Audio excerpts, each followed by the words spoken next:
Hello everyone, आप सब कैसे हैं। मैं उम्मीद करता हूं कि बहुत अच्छे होंगे और अपनी पढ़ाई को बहुत अच्छे से कर रहे होंगे। मैं Aakash Kumar Bhadana ICT virtual classroom में आपका बहुत बहुत स्वागत करता हूं मेरे प्यारे बच्चों। जैसा आपको पता है कि प्यारे बच्चों, हमारी 8th क्लास है। 8th क्लास के अंतर्गत हम लोग देख रहे हैं आपका पॉलिटिकल साइंस की अपनी बुक, और आपका उस बुक के अंतर्गत हम लोग चैप्टर नंबर 1 पढ़ रहे थे और उसी में हम लोग आपका बात कर रहे थे चैप्टर नंबर 1 में आपका भारतीय संविधान की। संविधान के अंतर्गत अभी हम लोग इसमें कई लेक्चर हमारे हो चुके हैं। हम इसमें कल आपका पढ़ रहे थे आपका संघवाद के विषय में कि किसको आपका संघवाद बोलते हैं। कितने ऐसे बच्चे हैं जिन्होंने घर पर जाकर अपने चैप्टर को रिवीजन किया है? बताइए बच्चों, कितने बच्चे हैं जिन्होंने अपने चैप्टर को रिवीजन किया है? एक बार हाथ खड़ा कीजिए ताकि मेरे को साफ स्पष्ट क्लियर हो जाए कि ऐसे इतने बच्चे हैं जिन्होंने अपना चैप्टर को आपका रिवीजन किया है। क्लियर है बच्चों? आइए तो हम देखते हैं इससे आगे और बात करते हैं। बहुत सारी ऐसी आपकी चीजें हैं जिनको हम लोग इसमें देखेंगे और एक एक करके बात करेंगे। तो हमने कल आपका संघवाद के विषय में पढ़ा कि संघवाद किसको बोलते हैं, फेडरलिज्म का क्या मतलब है, और इस फेडरलिज्म के मतलब को भी हम लोगों ने कल बहुत अच्छे से आपका पढ़ने की और जानने की आपका कोशिश की। हमने कहा अगर आपका एक देश में एक से ज्यादा स्तर पर अगर आपकी सरकार है तो हम क्या कहेंगे कि वहां क्या है, आपका संघवाद है। क्लियर है? क्या है? संघवाद है। और कौन कौन से लेवल पर है आपका? तो बच्चों, केंद्र स्तर पर भी थी और आपका राज्य स्तर पर भी आपकी सरकार थी, और साथ में हमने इसमें तीसरी व्यवस्था पढ़ी थी जो आपकी पंचायती व्यवस्था थी। क्लियर है? और इसमें बहुत सारे ऐसे महत्वपूर्ण पहलू थे जिनके विषय में हम लोगों ने पढ़ा और एक एक करके हम लोगों ने इन सब के विषय में आपका बात की थी मेरे प्यारे बच्चों। क्लियर है? आगे देखिएगा आप लोग, इसमें ध्यान देना है आप लोगों को। देखिए, दूसरा हम लोग इसमें देख रहे थे आपका सभी लोग कि सरकार जो संसदीय शासन पद्धति है वो किस प्रकार है। क्लियर है?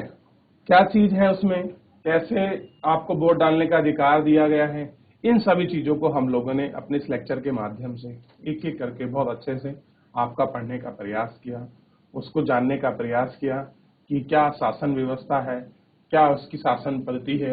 ये सारी चीजों को हम लोगों ने इसके अंतर्गत आपका एक एक करके बहुत अच्छे से आपका देख लिया था मेरे प्यारे बच्चों।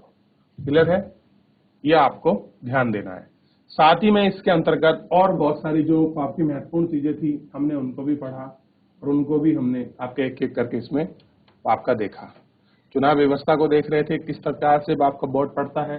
शक्तियों के बंटवारे को हमने पढ़ा कि कैसे हमारे संविधान में विधायिका, कार्यपालिका और आपका न्यायपालिका को आपका पृथक रखा गया है, और कैसे उसके अंतर्गत सारे जो उनके प्रावधान है बिल्कुल अलग सेपरेट हमारे संविधान ने उनको दिए हैं।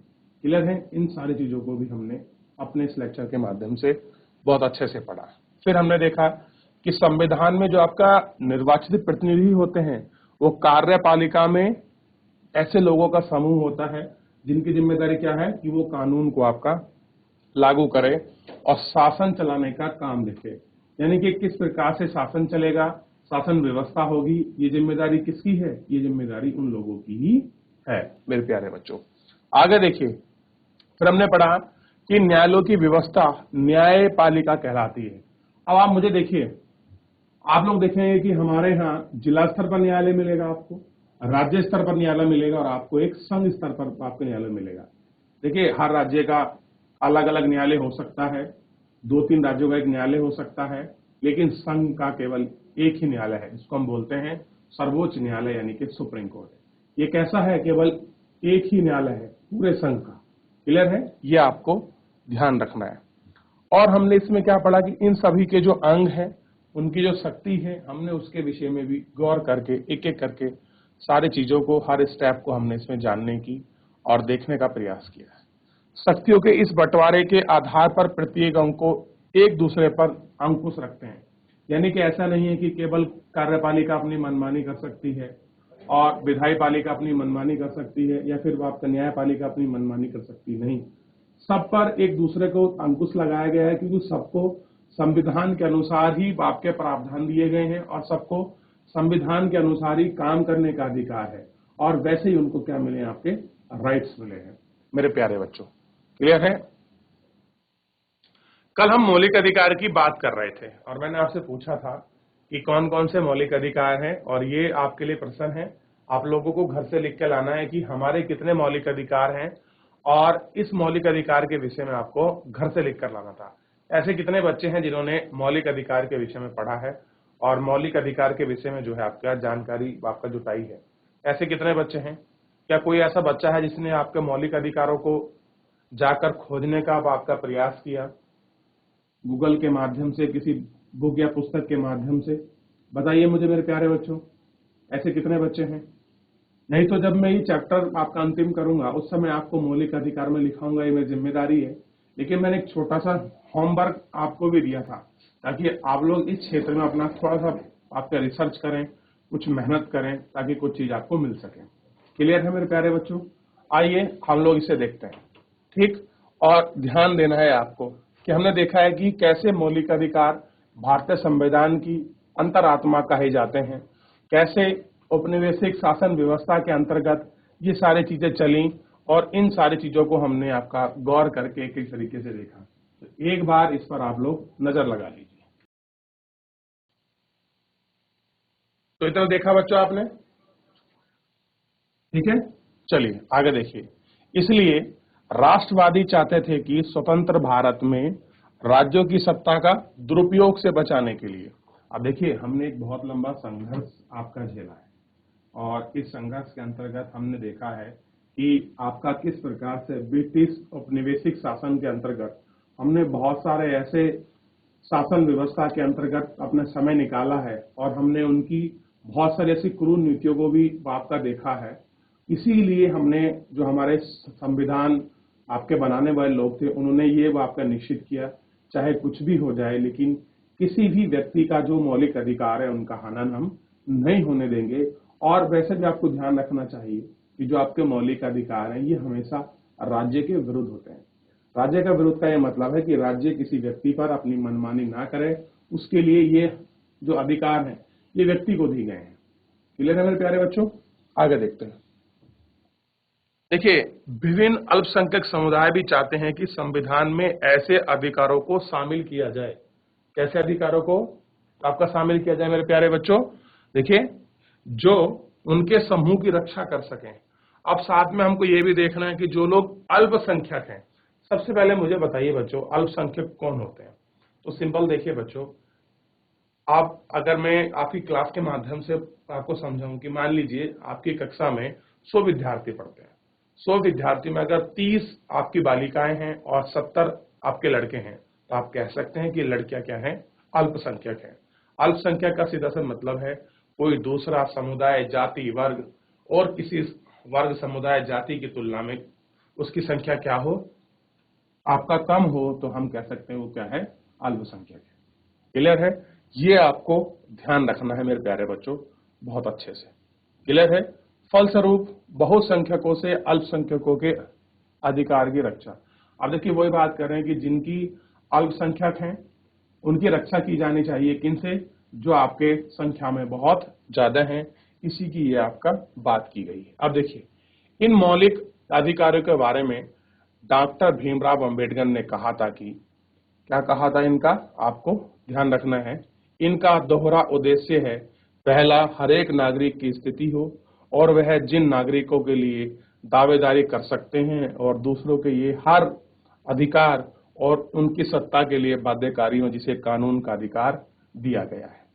क्या किया गया? जिसको कानून का अधिकार दे, यानी कि सबके लिए ये आपके बाध्यकारी होने चाहिए। क्लियर है? और सारी चीजें जो है आपको इसमें समझ आएंगी और आपको दिखाई भी देंगी। तो आप इसको देखिए, एक बार रिवीजन करिए। कुछ डाउट बनता है तो आप मुझसे पूछिए मेरे प्यारे बच्चों। अगर कोई चीज में आपको समझ नहीं आ रही है तो आप मुझसे पूछ सकते हैं। कोई भी स्कूल का कोई भी बच्चा। देख लिया बच्चों? चलिए थोड़ा सा हम लोग आगे देखते हैं इसके विषय में, और जो बहुत सारी चीजें हैं उन पर हम आप अपना गौर करते हैं, और जो आपके महत्वपूर्ण जो बिंदु हैं उन पर उनको भी गौर करके देखते हैं। अब देखिए, मौलिक अधिकार की बात करते हैं। मौलिक अधिकार के अलावा हमारे संविधान में एक खंड नीति निर्देश आपका तत्व का भी है। अब देखिए, एक हमको दिए हैं नीति निर्देश तत्व, यानी कि जिस प्रकार से मौलिक अधिकार हैं, ऐसा ही एक खंड यानी कि भाग 4 बनाया गया है आपका मौलिक अधिकार के अलावा नीति निर्देशक तत्व। इनको बोलते हैं राज्य के नीति निर्देशक तत्व। क्लियर है? इसमें क्या होता है कि राज्य को हक है कि अपने समाज के लिए, अपने आपका राज्य के लिए, उसकी आर्थिक सामाजिक स्थिति को आपका सुधारने के लिए उसके विषय पर वो कानून बना सकता है। क्लियर है? इसके लिए हमारे संविधान में स्पेशल आपका प्रोविजन किया गया है। अब देखिए, संविधान सभा के सदस्यों ने यह खंड इसलिए जोड़ा था ताकि ज्यादा सामाजिक एवं आर्थिक सुधार लाया जा सके। यानी कि जो हमारे संविधान निर्माता थे वो जानते थे कि जो हमारा समाज है और आर्थिक स्थिति है वो बहुत अलग है, उसमें आपका सुधार कर सकें। इसके लिए हमें सामाजिक और आर्थिक सुधार करने के लिए हमें कुछ ऐसे प्रावधान होने चाहिए जो राज्य के पास क्या हो, अपने विशेष अधिकार के रूप में हो। क्लियर है? इसीलिए उन्होंने क्या रखा है, इस खंड को जोड़ा था।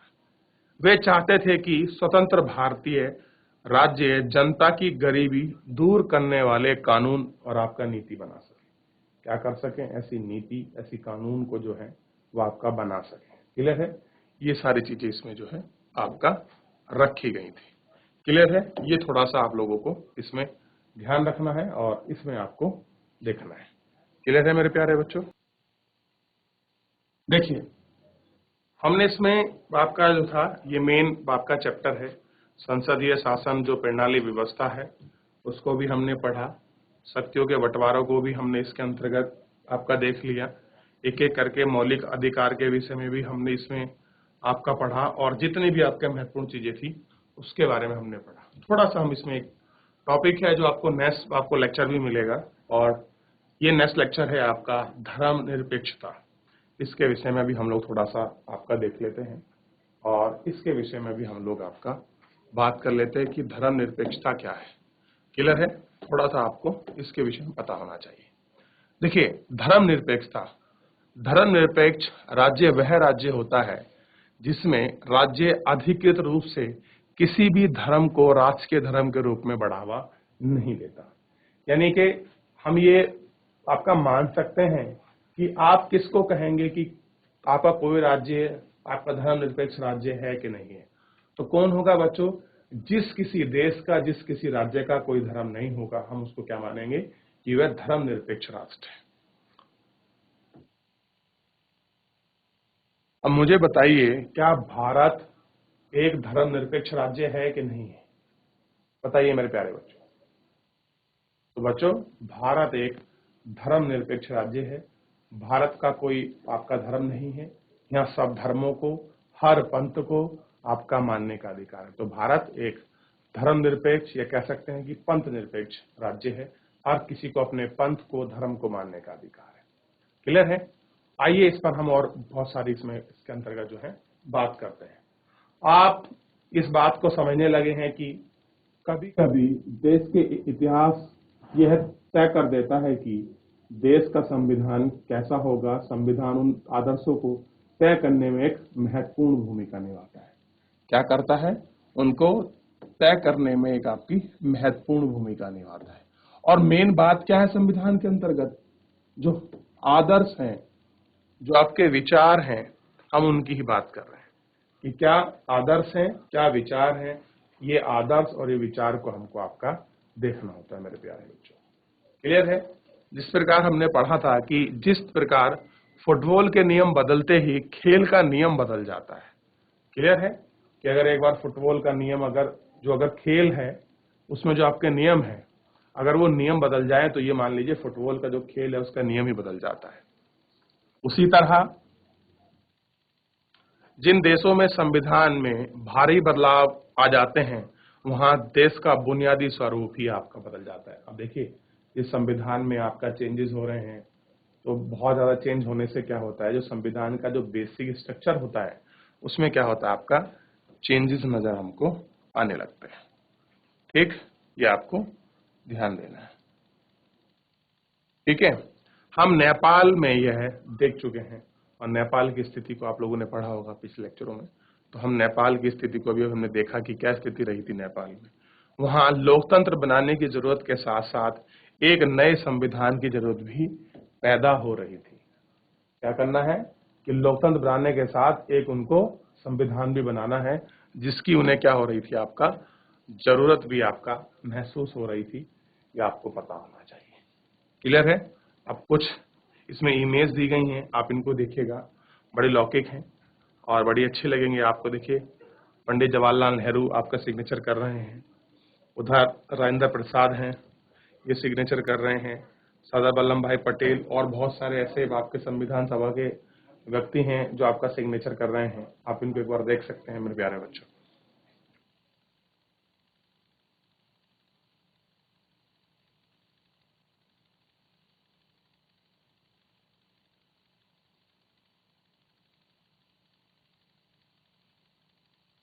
देख रहे हैं? चलिए थोड़ा सा और हम लोग इस पर आपका गौर करते हैं और बहुत सारी चीजें जिनको हमको इसमें देखना है। ऊपर हमने भारतीय संविधान के जिन आयामों का जिक्र किया था, यानी कि कौन कौन से आयाम हैं जिनकी बात हम लोग आपका कर रहे थे, उनका जिक्र हमने इसमें किया था। वे कई बार काफी जटिल आपका दिखाई देते हैं और उन्हें समझने में मुश्किल सी भी महसूस होती है। अब देखिए, संविधान में बहुत सारी चीजों का ऐसा प्रावधान है, बहुत सारे आदर्श और विचारों को ऐसा लिया गया है जो हमको बड़े मुश्किल से लगते हैं। लेकिन अभी आप इसके बारे में ज्यादा फिक्र ना करें। इस पुस्तक में बाकी अध्यायों में अगली कक्षा में हम भारतीय संविधान के आपके सभी जो आपके पहलू हैं उनको हम लोग आपका लगातार सीखेंगे और ठोस रूप से उनका जो अर्थ है हम उसके निकाल पाएंगे। क्लियर है? तो ये सारी चीजें थी इसके अंतर्गत बच्चों जो आपको ध्यान रखनी थी। क्लियर है? ठीक। तो अगर किसी को कुछ आपका पूछना है इस लेक्चर के अंतर्गत तो आप मुझसे पूछ सकता है। क्लियर है मेरे प्यारे बच्चों?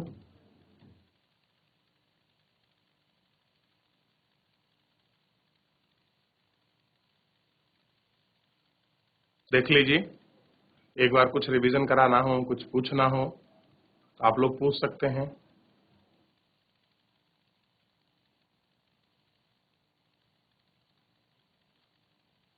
चलिए, कुछ भी डाउट हो आपका, कुछ आपको पूछना है तो आप पूछिए। चलिए, तो आप लोगों को ध्यान रखना है ये सारी चीजें के और इसके विषय में। आइए कुछ ऐसे और आपके महत्वपूर्ण आपके पहलू हैं जिन पर हम लोग आपका गौर करेंगे और जिनको हम लोग आपका बहुत अच्छे से देखेंगे। देखिए,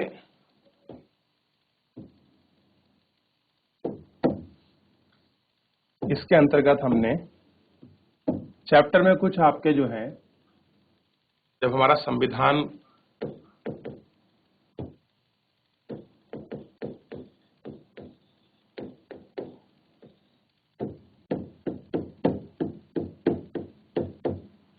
निर्माण के विषय में हमने जो चीजें आपकी देखी हैं, कुछ और इसमें आपका महत्वपूर्ण पॉइंट है जिनको हम लोग जो है आपका इस लेक्चर के अंतर्गत आपका देखने वाले हैं और उनको जानने वाले हैं कि कौन कौन सी वो ऐसी चीजें हैं जो आपका इसमें आपका महत्वपूर्ण है। ये सारी चीजों को आपको ध्यान रखना है मेरे प्यारे बच्चों। देखिए, सबसे पहले तो आपको पता होना चाहिए कि भारत का संविधान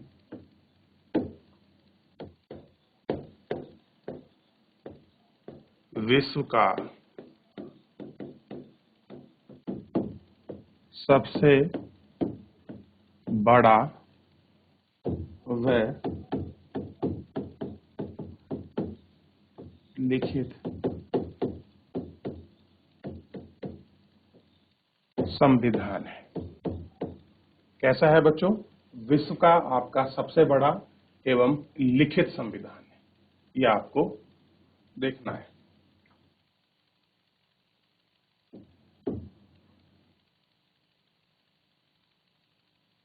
देख लिया बच्चों आप लोगों ने। अच्छा, अगर मैं आपसे प्रश्न पूछूं कि सबसे पहले विश्व में लिखित संविधान किसका था, चलिए एक मुझे को छोटा सा आप इसे प्रश्न बता दीजिए साथ में कि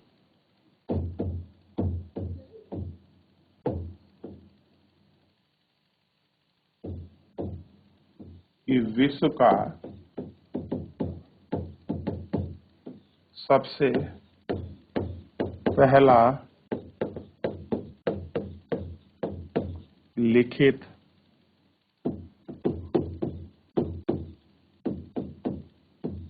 संविधान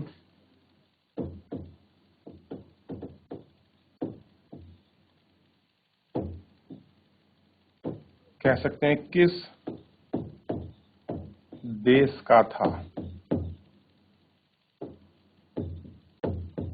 बताइए बच्चों किस देश का था। देगा कोई बच्चा जवाब कि विश्व का सबसे पहला लिखित संविधान किस देश का था, जल्दी बताइए बच्चों। देखिए आपको जवाब मिलेगा इसमें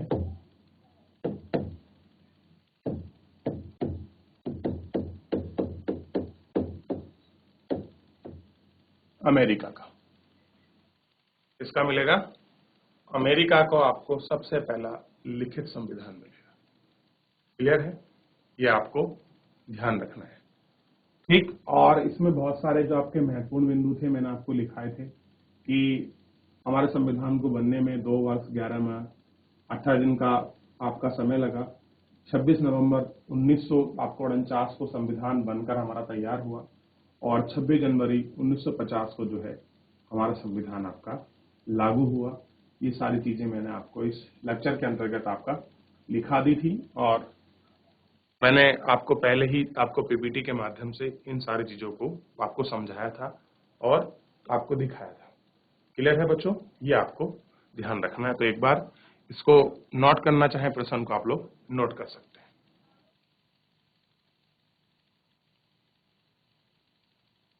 देख लिया मेरे प्यारे बच्चों आप लोगों ने, चलिए ध्यान रखिए इसे।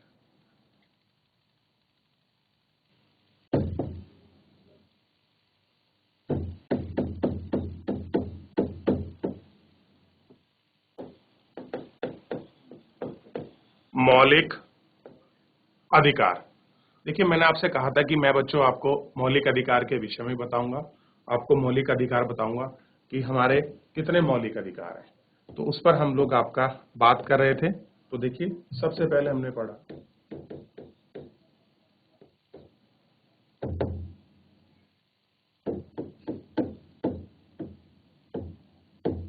समानता का अधिकार, ये आपको देखना है और ये मिलेगा आपका अनुच्छेद 14 से 18 के बीच। दूसरा आपको ध्यान रखना है स्वतंत्रता का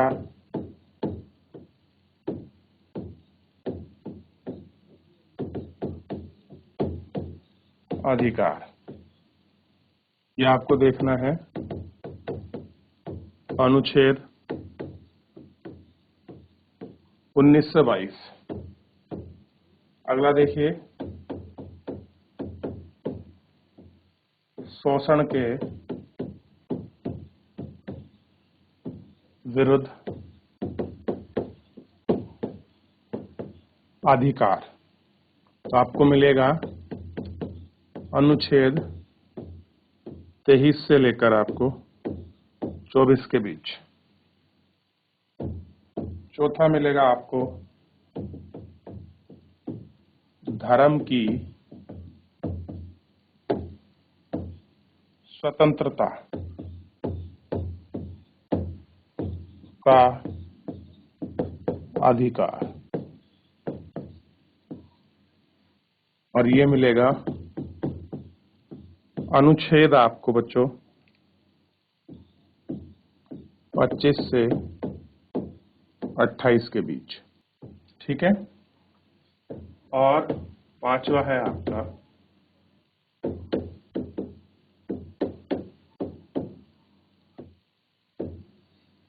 संस्कृति और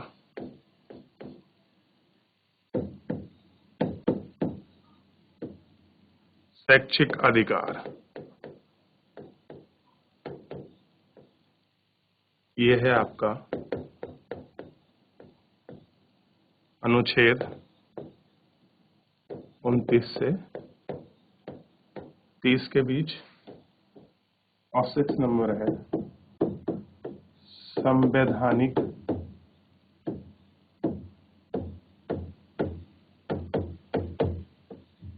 उपचारों का